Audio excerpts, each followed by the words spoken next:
Hello world, you cannot see me, but I'm here. And today, I haven't been vlogging much, but I have been doing two things mainly. One, I've been cooking some more legume tofu kind of thing. And I've been having some issues. I thought it was easier to make. And I'm getting it, like, it doesn't get as stiff, as solid as it did yesterday. It's getting more liquid, and I'm not sure what the reason is. And I made two versions. The green pea one, I made double the peas, and I got like half the volume. And it was like, what? And then I made lentils, and I made like 4 times the peas, and I got around 3 times the volume. But not as stiff. Like, one of the 4 batches I made was like kind of like the same, and then the others are way more liquid, and I'm very confused why that would be the case. And the other thing I've been doing, you can see over there, is work on my new sponsored video, and I cannot show you properly how it looks.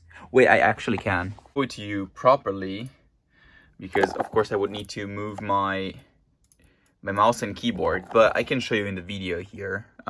This is like a screenshot of a screenshot of a screenshot, something like that. Yeah, it's looking pretty cool. I think it's a pretty cool effect. I'm calling it reverse outline, and I'm doing a small like escape room demo kind of thing. It's gonna be a very simple game. It's not gonna be like a complex game or anything like that. What? So, I don't know how many clips I recorded today, and it's also pretty funny. It's a pretty funny concept because I'm vlogging every day this year, but it ends up in days where I'm less busy. I mean, it makes sense. If you think about it, it just makes sense. This is just like a side thing. So, my main focus is not to just vlog everything that happens. But of course, in days where I'm like more locked in, I will vlog less. So days where I might have more to tell, more to say, more to like recount, I end up like documenting jack shit. Nothing. Documenting nothing. And days where I'm maybe less busy, I will just like make a 10-minute banter episode. And that's pretty funny, I think, in the perspective of seeing this as a documentary on the daily of like just a guy. I don't even know if I'm in focus, so I'm gonna be arched back. I just wanted to change the angle. I wanted to be creative with a shot here. Today was a very, very busy day. Since I've just finished talking about that, I was minding my own business. As I said in the previous video, in the previous clip, the first clip, I think, I was working on my sponsored video. I managed to push the release date back 1 week, so it has to come out on March 27th. And I think I'm on good pace to have it ready at least by 1, hopefully 2 weeks prior than that. But my colleague, the one I went to get a drink with yesterday, my colleague from my company for whom I am now doing like a consultancy, whatever, he texted me like, yeah, I'm having problem doing the integration of 2 parts, and we spent 2 hours on call on Google Meet debugging shit. Like, we're getting to a point. So I pride myself in being pretty good at problem solving, okay? And usually when I feel like I'm at my last resort, it's because it's a pretty niche problem. And I think we were having a pretty niche problem code-wise. The error was being very ambiguous.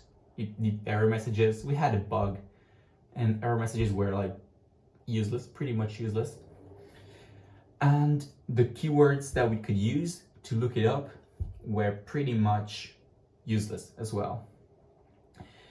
And until a few years ago, until a few years ago, when you had a problem in coding, what would you do? You would Google it up, and it would come up on Stack Overflow. You would most likely find either Stack Overflow question or a GitHub issue discussing the topic. Someone had already run into it. It happens sometimes that you get like, you're the first one to ask about a bug, especially with newer system and stuff. But as of late, most of these questions that have already been answered, many people just find on ChatGPT, okay? On top of that, websites trying to gain more traffic will generate a lot of like generic answers and will pollute the search engine. So when you look for an error, you will get a ton of AI generated articles that talk about that error very vaguely. The problem with this though is that people are posting and asking on public spaces where humans respond about problems way less. So I was actually thinking, going on, if we lose the culture of asking other humans for help, despite it being terrible, like if you post it on Stack Overflow, you can be sure that a senior from some company, whatever, maybe even some obvious, will just respond in a snobby, snuggish, like asshole way to you. But you, at least you would get your answer, okay? They would talk down to you, but you would get your answer. If we lose this culture of asking for help and we just resort to AI, we'll get to a point where we're gonna have new problems with new technologies that are not gonna have any answers online. Who are we gonna ask? Because the machine will not know, because the problem has not been solved already. It has not been solved before, so the machine doesn't know. Who are we gonna ask? And if you know me, I am a